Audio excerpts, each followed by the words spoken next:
Subhanallah wahdahu wa bihamdihi Khalikul badri wa laili azza wa zallam Ulun puja Pawai yang dihadiri lebih dari 2 juta rakyat yang berdatangan dari daerah tingkat 2 telah tiba sejak kemarin. Ini adalah kunjungan massa yang paling besar dalam sejarah Aceh.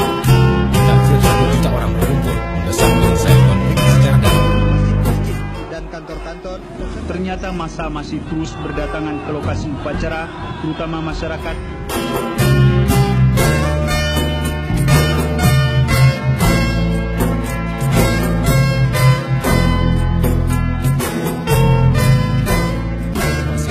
Aceh atau Sira. Dengan orasi-orasi dari tokoh-tokoh masyarakat. Rakyat Aceh itu menuntut pihak eksekutif Indonesia, pemerintah Indonesia dan legislatif MPR, DPR agar segera mengizinkan pelaksanaan referendum di Aceh. Karena kami melihat sekarang apabila referendum tidak dilaksanakan, paling tidak dalam tahun depan, mungkin paling singkat kita hitungkan waktu, itu akan terjadi eskalasi konflik yang sangat tinggi. Dan konsekuensinya saya pikir secara vertikal akan sangat berbahaya bagi Indonesia itu sendiri dan juga bagi hak asasi manusia. Tuntutan referendum mengemuka terkait isu kekembangan sumber daya alam. Tuhan akan menerima serangan lagi. Semua yang dicita-citakan oleh rakyat Aceh. Dimaukan wujudnya kali raya. Ulango Bukado Merdeka.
Kamu negeri bersuci Acehmu